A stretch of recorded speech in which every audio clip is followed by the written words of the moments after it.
Lucerne की झील के किनारे बसा छोटा हरा भरा और सुरम्य गांव मेंसिंगन स्विट्जरलैंड का एक रमणीय हिस्सा है। यह झील के किनारे एक खूबसूरत और शांत गांव है। यहाँ की हरी भरी हरियाली, नीली झील की ठंडी लहरें और दूर दूर तक फैली पहाड़ियाँ मन को बहुत सुकून देती हैं। छोटे खेत, पुराने फार्म हाउस और घने पेड़ इस गांव की खूबसूरती को बढ़ाते हैं। यहाँ की ताज़ी हवा, नीली झील की शांत लहरें और दूर दूर तक फैली पहाड़ियाँ मन को सुकून देती हैं। छोटे छोटे खेत, पुराने फार्म हाउस और घने पेड़ इस जगह की प्राकृतिक सुंदरता को बढ़ाते हैं। यहाँ का वातावरण बिल्कुल शांति और सादगी से भरा है, जो किसी भी आगंतुक के दिल को भा जाता है। 200 साल पहले इसी गांव में मदर मारिया थेरेसा शेरर का जन्म हुआ, जिनका जीवन इस शांतिपूर्ण और धार्मिक माहौल से गहरा जुड़ा था। कैथरीन शेरर का जन्म और बपतिस्मा 31 अक्टूबर 1825 को हुआ था, जो कार्ल शेरर और एना मारिया सिग्रिस्ट की चौथी संतान थी। उनका घर एक साधारण फार्म हाउस था, जहां से एक सीधा साधा मजबूत बच्चा बड़े होकर अच्छा और जिम्मेदार वयस्क बन सकता था। बाद में माता एम थेरेसा ने अपने माता पिता के बारे में कहा, मेरे माता पिता गरीब थे, लेकिन वे नेक दिल और धार्मिक थे। उन्होंने अपनी मेहनत और ईमानदारी से काम करने की आदत का भी जिक्र किया। उनकी बेटी ने अपने माता पिता में ऐसी खासियतें देखी जिससे एक अच्छे माता पिता और बच्चों का रिश्ता मजबूत होता है। इस परिवार में कुल 6 बच्चे थे और घर का माहौल बच्चों के सामान्य और खुशहाल बचपन के लिए बहुत अच्छा था। यह आशियाना 6 बच्चों का था और यह परिवार का प्यार हर बच्चे के लिए छुपा खजाना था।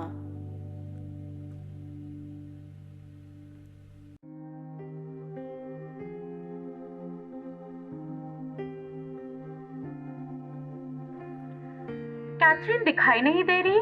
कैथरीन, कैथरीन, पापा की लाडली कैथरीन, बस भी करो बेटी, जल्दी आओ। आई माँ, आई। सहेलियों के साथ खेलने में अलग ही आनंद आता है मम्मी। मेरी बच्ची, तुम्हारे पापा की तबीयत बहुत नाजुक है, जल्दी चलो।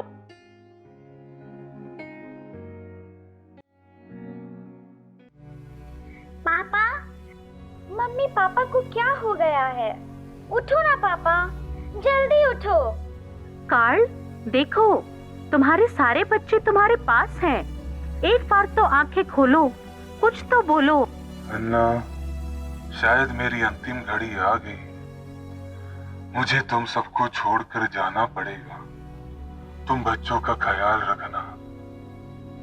जाओ बेटा, पल्ली पुरोहित को तुम्हारे पापा की तबीयत के बारे में बताना। उनकी स्थिति गंभीर है। कोनार्ड बेटा, जरा गर्म पानी लाओ। कार्ल, हमें छोड़कर मत जाओ। मैं इस दुनिया में बिल्कुल अकेली पड़ जाऊंगी। तुम्हारे बगैर मेरा और इन बच्चों का क्या होगा? मैं उन्हें संभाल नहीं पाऊंगी। कार्ल, कुछ तो बोलो। पापा, आंखें खोलो ना पापा। देखो ना मम्मी, पापा को क्या हो गया है? पापा आंखें खोल ही नहीं रहे। पापा, पापा। कार्ल, आंखें खोलो। कार्ल, कार्ल, बच्चों, हमने तुम्हारे पापा को हमेशा के लिए खो दिया है। अब वे इस दुनिया में नहीं रहे। वे भगवान के पास चले गए। पापा, पापा।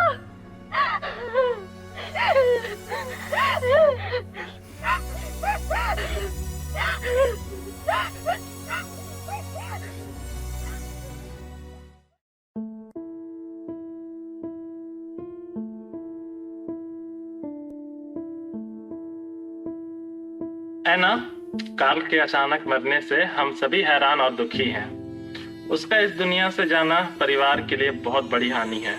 हम सभी हृदय से उसके लिए दुखी हैं। परिवार को प्रकाशित करने वाला चिराग हमेशा के लिए बुझ गया है। वे गहरी नींद में सो गए हैं। बेशक इसमें कोई शक नहीं है कि कार्ल एक अच्छे इंसान थे। उसके चले जाने से परिवार पूरी तरह से बिखर सा गया है। होनी को कौन रोक सकता है? इस दुख की घड़ी में हम सभी साथ हैं। हौसला रखो, सब ठीक हो जाएगा। मुझे मालूम है कि कार्ल के इलाज में काफी पैसे खर्च हुए हैं। घर की आर्थिक स्थिति भी अच्छी नहीं है, इसलिए मैंने सोचा है कि आपकी बड़ी बेटी बारबरा पल्ली के स्कूल में रहकर अपनी पढ़ाई पूरी करेगी, जबकि जोडोक और कोनार्ड बोर्डिंग स्कूल जाएंगे। फादर, आपके इस एहसान के लिए मैं आजीवन ऋणी रहूंगी। इस वक्त मेरे पास धन्यवाद के सिवाय कुछ शब्द नहीं है। धन्यवाद फादर। फादर, हम दोनों भाइयों ने आपसी सहमति के पश्चात कैथरीन को अपने घर लेने का फैसला कर लिया है। हम उसकी देखभाल करेंगे और उसकी पढ़ाई लिखाई का जिम्मा उठाएंगे। मामा भला और किस मौके काम आएंगे। कैथरीन हमारी भी बेटी। जाओगी ना बेटा हमारे साथ?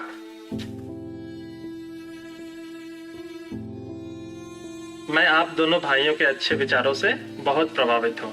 इस दुख और संकट की घड़ी में एक दूसरे के प्रति हमदर्दी दिखाना हमारा फर्ज बनता है। आप लोग आपस में बातचीत करके वर्तमान समस्याओं का हल ढूंढने का प्रयास कीजिए। याद रहे, ईश्वर जब एक दरवाजा बंद करता है तो दूसरा खोलता भी है। सब्र कीजिए और हिम्मत से काम लीजिए। इसका कोई ना कोई हल जरूर निकलेगा। ईश्वर पर भरोसा रखिए। अच्छा, अभी मैं जल्दी में हूँ। मुझे कुछ जरूरी काम से बाहर जाना है। हाँ, याद रहे कि कल भोर होते ही बारबरा को पल्ली पहुंचा देना। जोडोक और कोनार्ड दोनों भाइयों का बोर्डिंग स्कूल में इंतजार रहेगा। अच्छा, अभी मैं चलता हूँ। Goodbye.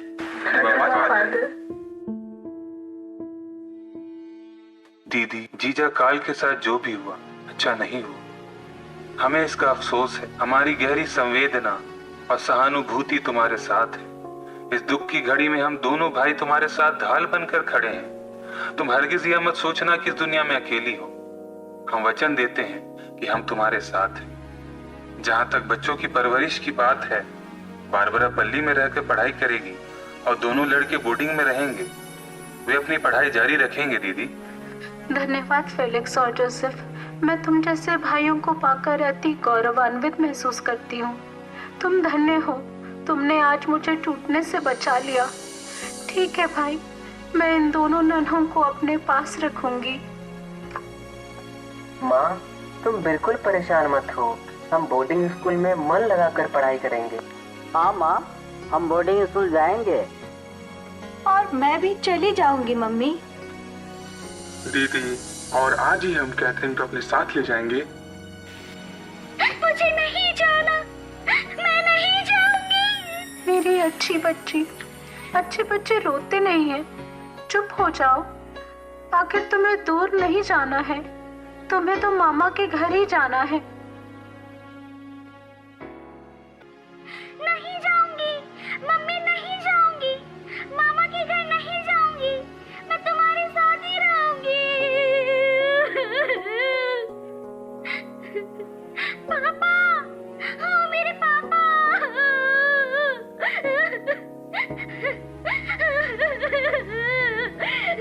दीदी, अगर तुम्हें किसी भी चीज की जरूरत हो तो निसंकोच कह देना।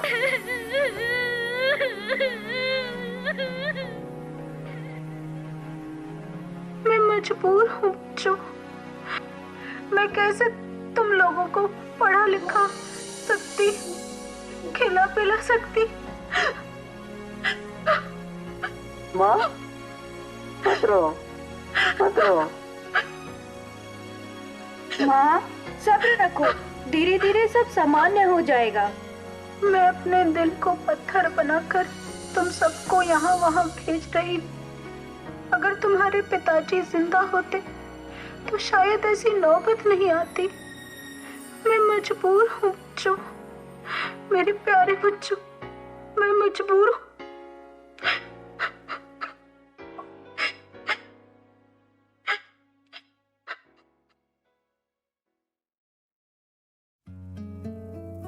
कैथरीन, लोगों की सेवा देखभाल के लिए विशेष प्रशिक्षण की आवश्यकता नहीं पड़ती है, पर त्याग करना पड़ता है। साथ ही साथ सेवा भाव दिल के अंतरतम से आना चाहिए। लेकिन मुझे यहाँ रहना बिल्कुल अच्छा नहीं लगता। मैं यहाँ की घुटन भरी जिंदगी से तंग आ चुकी हूँ। रोगियों की घाव से आने वाली बदबू, उनकी घावों को साफ करना, दवा लगाना, यह सब मेरी बस की बात नहीं है। दुर्गंध से मुझे उल्टियां आती है। मुझे यहाँ लूसन के अस्पताल में पाक एवं गृह प्रबंधन की शिक्षा के लिए भेजा गया है, लेकिन अब तो मुझे रोगियों की देखभाल और उनके मल मूत्र को भी साफ करना पड़ रहा है। यह काम मुझसे नहीं होगा। कभी कभी तो मन करता है कि मैं यहाँ से हमेशा के लिए कहीं भाग जाऊं। कैथरीन, मैं तुम्हारी मनोस्थिति से भली भांति परिचित हूँ। मैं तुम्हारी तकलीफ को अच्छी तरह समझती हूँ। इस अस्पताल में वैसे मरीज आश्रय लेते हैं जो असहाय, गरीब, निराश्रय, परित्यक्त, बूढ़े और अपराधी हैं, जिनकी देखभाल करने वाला कोई नहीं है। मुझे ऐसा प्रतीत होता है कि इस कार्य के पीछे ईश्वर की कुछ विशेष योजना हो सकती है। अगर मुझे यहाँ भेजा गया है तो मुझे वर्तमान स्थिति और माहौल के अनुकूल ढलना ही पड़ेगा। कैथरीन, यदि तुम इस काम को प्रेम और लगन के साथ करोगी तो वह दिन दूर नहीं होगा जब तुम्हें यह सब अच्छा लगने लगेगा। तुम्हारे दिल में रोगियों के प्रति स्नेह भाव उमड़ पड़ेगा। ईश्वर करे कि वह दिन जल्द ही आ जाए। चलो अब हम काम में लग जाएं। ऐसे भी यहाँ नर्सों की कमी है। शायद यही वजह है कि तुम्हें इस काम को सीखने के मकसद से भेजा गया है। कौन जाने कि इसके पीछे ईश्वर की कोई योजना हो।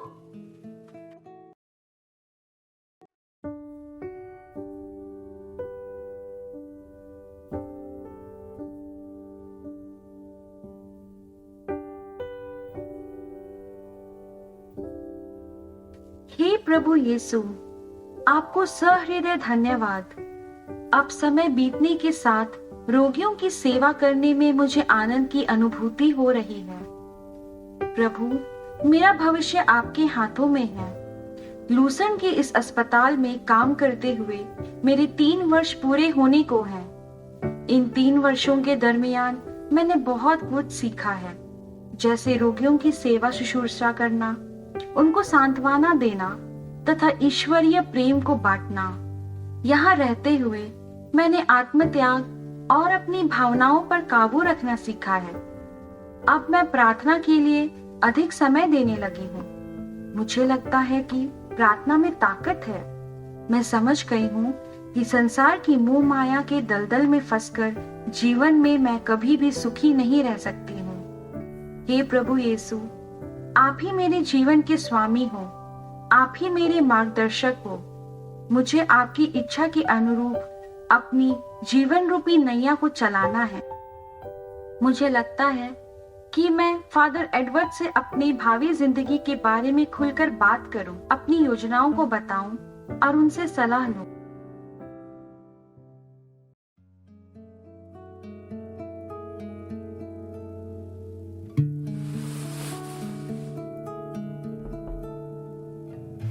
कौन है? ओ कैथरीन, तुम आओ, मैं तुम्हारी क्या सहायता कर सकता हूँ?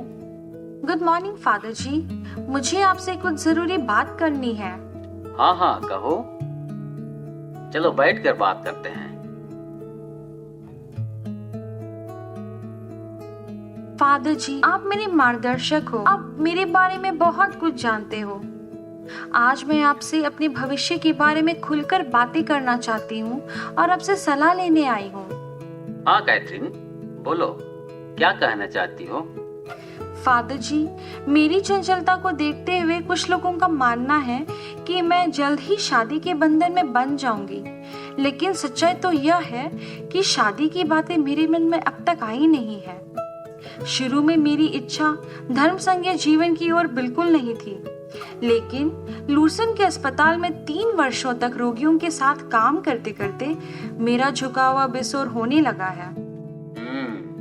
कैथरीन, जहां तक मुझे याद है कि तुमने इस संबंध में ईश्वर की इच्छाएं जानने के लिए 2 तीर्थ यात्राएं भी की है ना? एक रिगी पर बने बर्फ की कुंवारी मरियम के तीर्थ धाम पर, और दूसरा इंसिडेंट के तीर्थ मंदिर पर भी, और वही हमारी मुलाकात भी हुई थी। क्या तुम्हें याद है?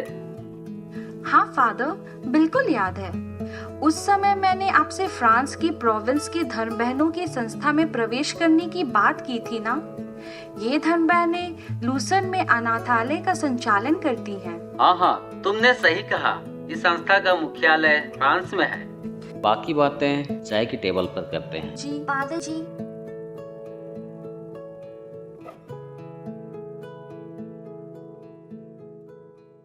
फादर जी, मैं द्विधा में हूँ और अपनी माटी स्विट्जरलैंड से बेहद प्यार करती हूँ। मैं अपना देश छोड़कर विदेश की धरती पर जाने को बिल्कुल तैयार नहीं हूँ। जब भी मैं वहाँ जाने की सोचती हूँ तो मेरा दिल दुख से भर जाता है।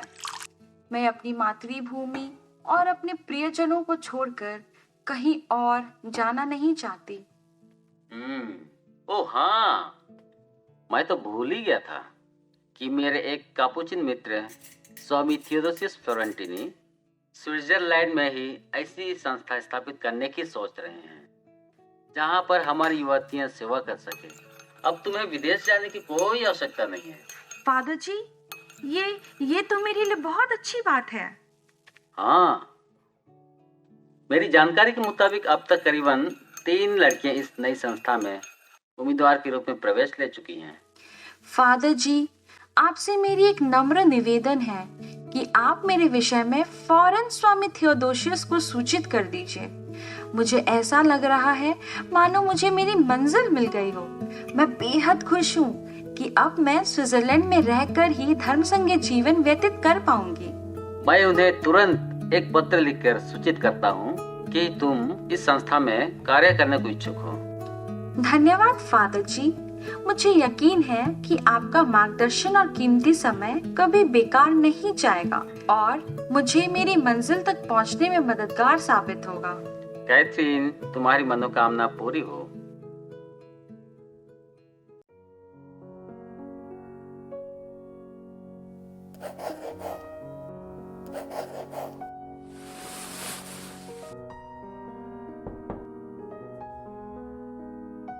आओ कैथरीन, आओ। मैं बेसब्री से तुम्हारा इंतजार कर रहा था। फादर एडवर्ड ने खत लिखकर सब कुछ बता दिया है। मुझे बेहद खुशी है कि तुमने धर्म संघीय जीवन में प्रवेश पाने की हार्दिक इच्छा जाहिर की है। मैं तुम्हारे निर्णय से अति प्रसन्न हूँ। धन्यवाद स्वामी। मैंने फादर एडवर्ड के मुंह से सुना है कि आप स्विट्जरलैंड में ही एक नए धर्म संघ की स्थापना करने जा रहे हैं। तुमने सही सुना है कैथरीन। मैंने एक नए धर्म समाज की स्थापना की बात सोची है और मुझे तुम जैसे उत्साही नवयुवतियों की तलाश है जो इसमें अपनी सदस्यता ग्रहण कर समय की पुकार के अनुसार मानव सेवा के लिए स्वयं को अर्पित करने को तैयार हो तथा इस संस्था के माध्यम से सेवा के कार्यों का विस्तार हो। फादर, मैं आपके प्रस्तावित नए समाज की स्थापना की योजना की बात सुनकर उत्साहित हूँ। पता नहीं क्यों इस बात को सुनकर मेरे अंदर अनोखी उत्साह और आनंद की अनुभूति हो रही है। मुझे ऐसा लग रहा है मानो मेरा चिर प्रतीक्षित सपना पूरा हो गया हो। शायद मैं सही जगह पर आ गई हूँ। मुझे मेरी मंजिल मिल गई है। देखो कैथरीन, जरा हमारे देश की दुर्दशा पर अपनी पैनी दृष्टि डालो। चारों ओर गरीबी और बेरोजगारी का आलम है। औद्योगिक क्रांति से देश के तमाम कुटीर उद्योगों का सफाया हो गया है। दरिद्रता दिन ब दिन बढ़ते चला जा रहा है। देश की आर्थिक स्थिति बदतर हो गई है। विगत 3 वर्षों से फसल नष्ट हो गई है। दरिद्रता का नंगा नाच हो रहा है। लोग दाने दाने के मोहताज हैं। जाकर देखो, शहरों में कई जगहों पर दरिद्र निवास खुले हैं। तमाम दीन दुखी, रोगी, निराश्रयी, असहाय, परित्यक्त, बूढ़े, लंगड़े, अंधे, अपराधी आदि पड़े हुए हैं। उन्हें प्रेम और सेवा की सख्त जरूरत है। स्विट्जरलैंड की सड़कें सूनी पड़ी हैं। जीवन मूल्यों में उत्तरोत्तर कमी आई है। धार्मिक सहिष्णुता का लोप हो चुका है। ऐसे में तुम्हारे लिए एक बड़ी चुनौती है। तुम इस नई संस्था में प्रवेश कर एक वीरांगना की तरह यहाँ की त्रस्त जनता के लिए पुण्य कार्य कर सकती हो। इसे तुम एक खुला निमंत्रण ही समझो। मुझे तुम जैसे उत्साही नवयुवतियों की तलाश है। क्या तुम इसके लिए पूर्ण रूपेण तैयार हो? मैं तुम्हारा इस धर्म समाज में गर्मजोशी से स्वागत करता हूँ। दरअसल मैं फ्रांस की डिवाइन प्रोविंस धर्म संघ में योगदान देना चाहती थी और उसके लिए मैंने पूरी तैयारी भी कर ली थी, लेकिन मन में एक शंका और बेचैनी थी और आज वह दूर हो गई है। आज मैं खुश हूँ क्योंकि मुझे लोगों की सेवा के लिए विदेश नहीं जाना पड़ेगा।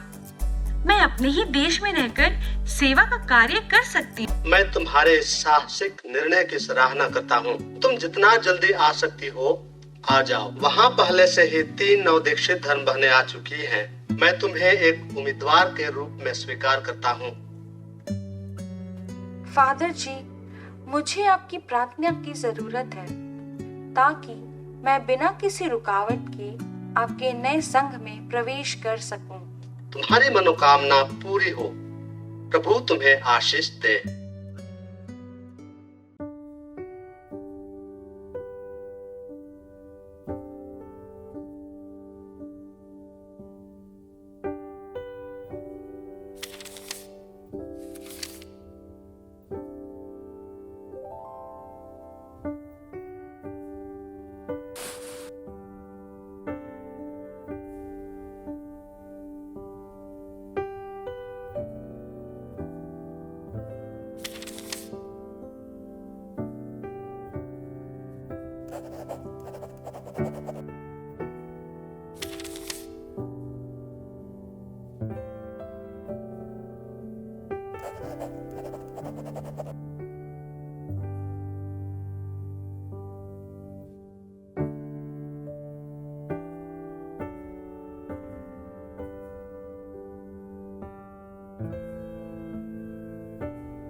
आदरणीय मदर बर्नार्डा, शांति का अभिवादन। इस पत्र के माध्यम से मैं आपको मेरी नई योजनाओं के बारे में साझा करना चाहता हूँ। गरीबों तथा रोगियों की सेवा हेतु इस क्षेत्र में कोई व्यवस्था नहीं है। लोगों की दशा अत्यंत दयनीय है। अतः मैंने कूर में प्लाना टेरा नामक एक पुराना मकान किराए पर लेकर अस्पताल खोला हूँ एवं यहाँ के रोगियों की सेवा तथा परिचर्या के लिए कुछ समय के लिए संत विंसेंट की धर्म बहनों को बुलाया हूँ। मेरी हार्दिक इच्छा है कि प्लाना टेरा का अस्पताल होली क्रॉस की धर्म बहनों का नवशिष्यालय तथा दया के कामों का केंद्र हो।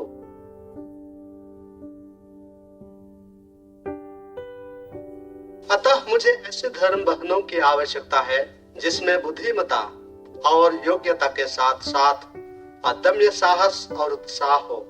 मेरी दृष्टि में सिस्टर मरिया तेरेसा उपयुक्त लगती है।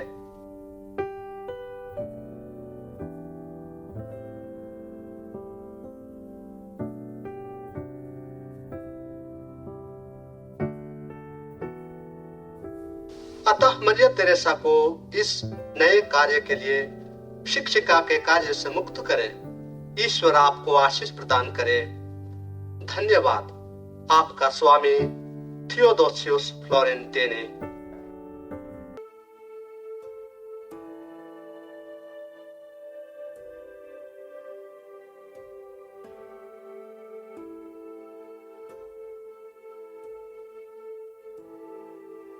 हे प्रभु, मैं क्या करूं? मैं अपनी एक योग्य शिक्षिका को खोना नहीं चाहती, लेकिन दूसरी ओर संस्थापक स्वामी थियोडोसुस के आग्रह के अवहेलना भी नहीं कर सकती हूँ। प्रभु मेरी मदद करें।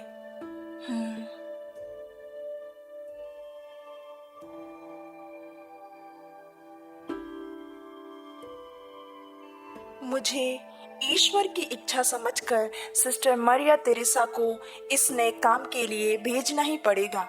प्रभु यदि आपकी इच्छा हो तो स्वामी थियोदोसुस की यह योजना साकार हो।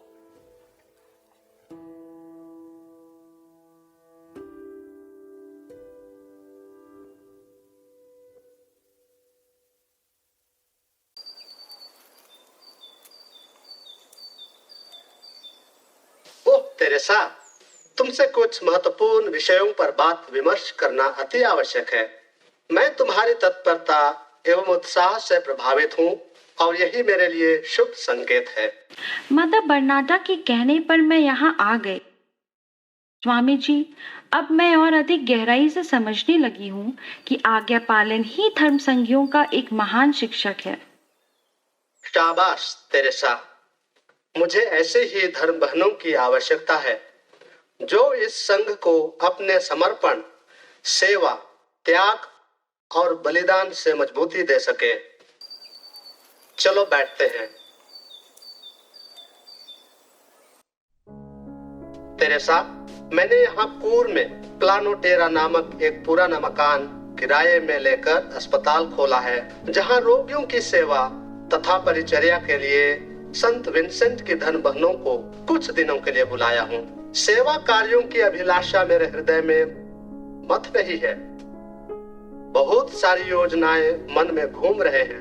मैं चाहता हूँ कि प्लानाटेरा का यह अस्पताल होली क्रॉस धर्म बहनों का नवशिष्यालय तथा दया के कार्यों का केंद्र हो और अस्पताल के इर्द गिर्द ही एक अनाथालय, वृद्धाश्रम, औद्योगिक प्रशिक्षण केंद्र, बालिकाओं का स्कूल एवं उनके लिए छात्रावास, और इन सब का संचालन तथा व्यवस्था तुम्हारे कंधों पर डालना चाहता हूँ। स्वामी जी, इतनी बड़ी जिम्मेदारी क्या मैं निभा पाऊंगी? मरिया तेरेसा, जब मैंने परोपकार और सेवा कार्य प्रारंभ करने के लिए नेपल में एक दरिद्र आश्रम खोला और तुम्हें वहाँ भेजा गया, तुमने 50-60 स्त्री पुरुषों की देखभाल भली भांति की। मैं जानता हूँ कि शुरू में तुम्हें उस दरिद्र आश्रम की व्यवस्था तथा लोगों की देखभाल में बहुत कठिनाई हुई, लेकिन तुमने अपनी सेवा, प्यार तथा दया से आश्रम वासियों के दिल जीत लिए थे। अतः मेरी पूरी उम्मीद है कि तुम्हारी देख रेख में मेरी यह योजना भी सफलीभूत होगा। मरिया तेरेसा, मेरे सारे सपनों और योजनाओं को साकार करने के लिए मैं तुम्हें ही योग्य समझता हूँ। स्वामी जी, इतनी बड़ी जिम्मेदारी। और यह भी जान लो कि इस योजना के लिए मेरे पास न जमीन है और न ही पैसे। फिर भी यदि तुम मेरे साथ मिलकर ईश्वर पर आस्था रखते हुए, विश्वास के साथ काम करते हुए मुझे सहारा और सहयोग दोगी, तो ईश्वर की सहायता से मेरी यह योजना अवश्य ही सफल हो जाएगी। स्वामी जी, मैं वचन देती हूँ, इस नई योजना की सफलता के लिए मैं आपका भरपूर सहयोग करूंगी। तेरेसा, प्रभु को धन्यवाद। ईश्वर की इच्छा पूरी हो। अब रही पैसों की बात। पूर्व में तो पैसे मिलने की कोई उसकी आशा नहीं। पूरे स्विट्जरलैंड में भी बहुत कम उम्मीद है। इसलिए मैं इटली जाकर चंदा इकट्ठा करने की सोच रहा हूँ। प्लानोटेरा अस्पताल की देखभाल और रोगियों की सेवा शुश्रूषा का भार मैं तुम्हें सौंपता हूँ।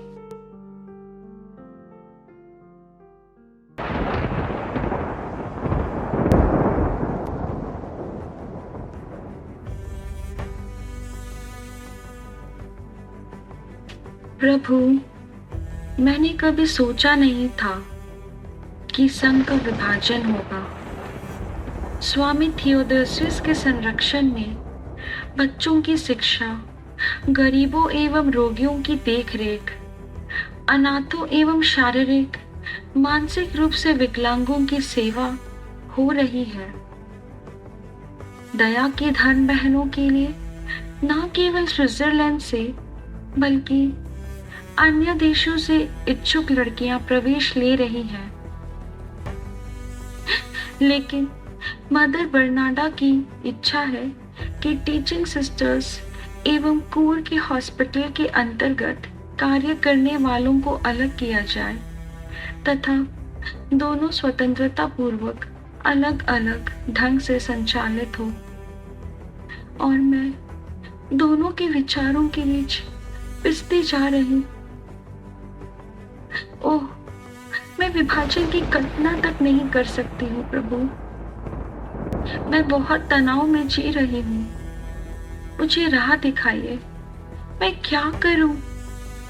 मदर बर्नाडा के साथ रहूं या स्वामी थियोडोसियस के साथ उनकी नई नई योजनाओं को साकार करने में साथ दूं?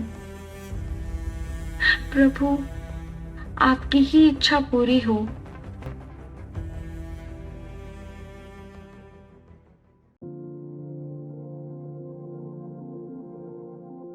मेरी प्रिय बहनों, प्रार्थना एवं गहन मनन चिंतन के पश्चात अपना व्यक्तिगत निर्णय लेने के लिए मैंने आप सबों को एक सप्ताह का समय दिया था। ऐसा निर्णय जो आपको आंतरिक शांति दे। आज 2 सितंबर 1856 का दिन हमारे धर्म संघ के लिए एक महत्वपूर्ण दिन होगा। आज जो धर्म बहनें मेन्सिंगन छोड़कर जाने के इच्छुक हैं, वे स्वतंत्र हैं और अपनी स्वीकृति देते हुए खड़ी हो जाएंगी।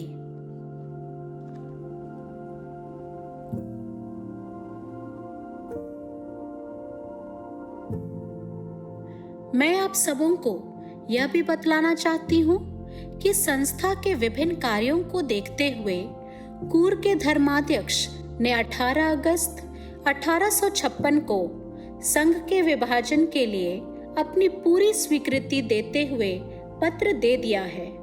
सेवा के कार्यों को देखते हुए संघ को 2 रूप में विभाजन करना वे आवश्यक समझते हैं, और मैं भी 2 प्रकार के कार्यों के कारण यह विभाजन उचित समझती हूँ। मेरी प्यारी बहनों, दोनों शाखाएं एक ही युग की उपज हैं, अतः दोनों की शाखाएं संस्थापक स्वामी फ्लोरेंटीनी के आदर्श कथन युग की पुकार ही ईश्वर की इच्छा है को कार्य रूप देने में अपना जीवन समर्पित करेंगी। इस विभाजन से कुछ समय के लिए हम सबको दुख होगा, लेकिन इसे ईश्वर की इच्छा ही समझें।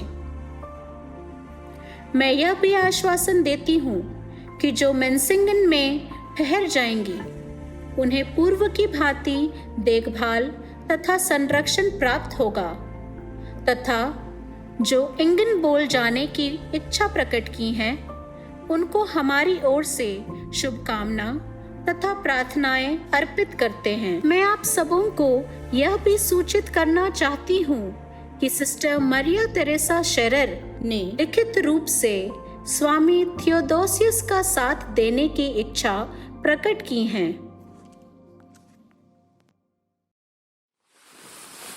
क्या मैं अंदर जा सकता हूँ? आप अंदर नहीं जा सकते हैं। डॉक्टर की सख्त आज्ञा है कि कोई भी मदर से नहीं मिल सकते हैं। उनकी स्थिति बहुत ही नाजुक है। नहीं, मुझे मदर से मिलना ही है। मैं मदर से जरूरी बातें करने आया हूँ। नहीं, आप नहीं मिल सकते हैं। वह बात करने की स्थिति में भी नहीं है। सिस्टर, मुझे जाने दीजिए। मैं एक पल के लिए उनसे मुलाकात करना चाहता हूँ। अच्छा, रुक जाइए।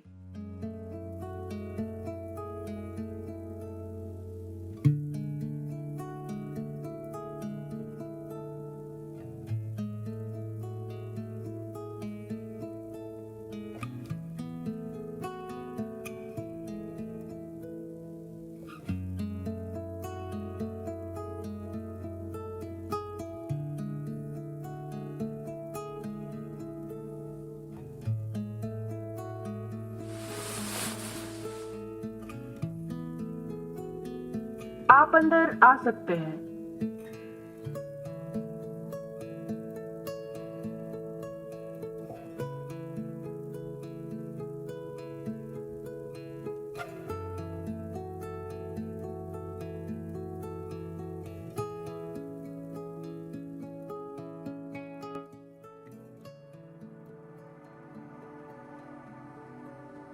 मदर, मैंने सुना कि आपकी तबीयत दिन प्रतिदिन बिगड़ती जा रही है और मैं आपसे मिलने के लिए इग्नोबोल चला आया।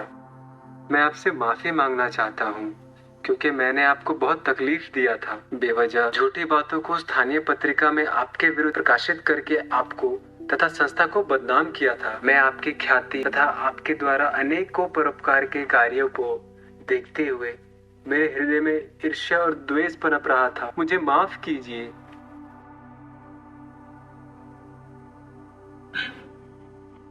आचार्य लॉरेंस, ऐसा मत कहिए। शायद लिखने में ही आपसे गलती हो गई थी।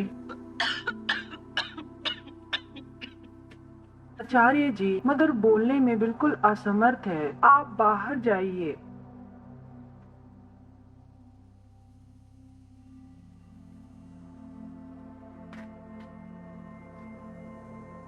सिस्टर, मदर से मिलकर मुझे काफी हल्का महसूस हो रहा है।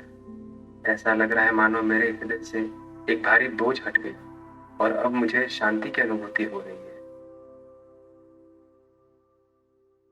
जब से मदर इटली के मठों का दौरा तथा संत पिता लियो 13वें की पुरोहिताभिषेक का गोल्डन जुबली समारोह में भाग लेकर वापस आई है, तब से उनकी तबीयत और ही गिरती जा रही है। मैंने तो मदर को इटली का दौरा करने से मना किया था क्योंकि पित्त की थैली में पत्थर होने से उन्हें बहुत दर्द था। जोड़ों में दर्द और पैरों के फोड़ों के कारण उन्हें काफी कष्ट होता था। मुझे तो लगता है कि उनकी बीमारी ने अंतिम रूप ले लिया है। फिर भी अपने गिरते हुए स्वास्थ्य पर पर्दा डालकर काम किए जाती है। कैंसर का लास्ट स्टेज होने के कारण मदर मारिया तेरेसा को बहुत ही दर्द सहना पड़ रहा है। जब से हमारे मठ के डॉक्टर पिस्तालो फीफर ने स्पष्ट कह दिया था कि मदर अब कुछ दिनों की मेहमान है, मुझे तो नींद ही नहीं आती। कब क्या हो जाए यही चिंता सताए जा रही है। अंग्रासिया, डॉक्टर की बातों पर विश्वास करते हुए उन्होंने मठ की सभी फाइलों और कागजातों को करीने से रखा है। अपने प्रशंसा पत्रों तथा गैर जरूरी कागजों को हटा दिया है। और तो और फादर थियोडोसियस को ऋण दिए गए नामों की सूची भी मदर ने रद्द कर दिया है, क्योंकि मदर ने ही स्वयं अपनी मेहनत से सभी ऋणों को चुका दिया था। सिस्टर, जल्दी चलिए, मदर को बहुत तेज बुखार आने लगा है और बीच बीच में बेहोश भी हो जा रही है। सांसें भी रुक रुक कर चल रही है।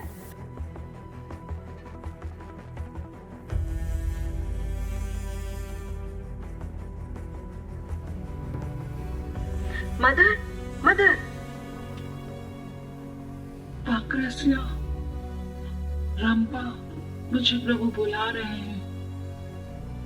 संस्था संचालन पर पूरा ध्यान रखना। मुझे माफ करना। मदर, प्लीज ऐसा मत कहिए। प्रभु से मिलने का मेरा समय आ गया है।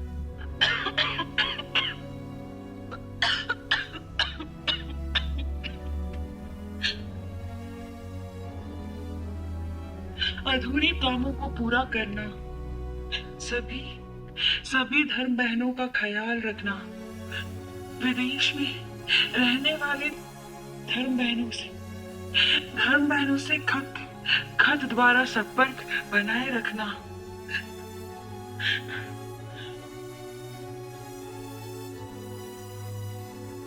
अच्छी धर्म बहनें बने रहना। आने वाले दिनों में संस्था तुम लोगों पर ही टिकी रहेगी।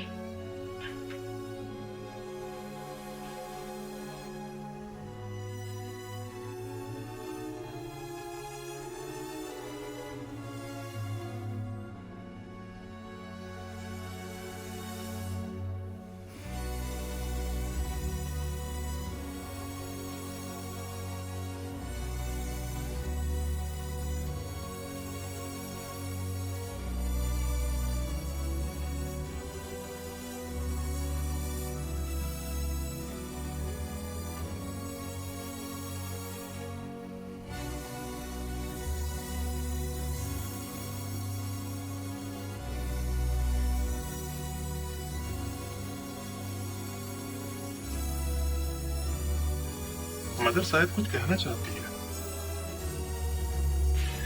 स्वर्ग स्वर्ग स्वर्ग।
एक युग का सूरज डूब गया और उसकी लौ से नए युग का उदय हुआ।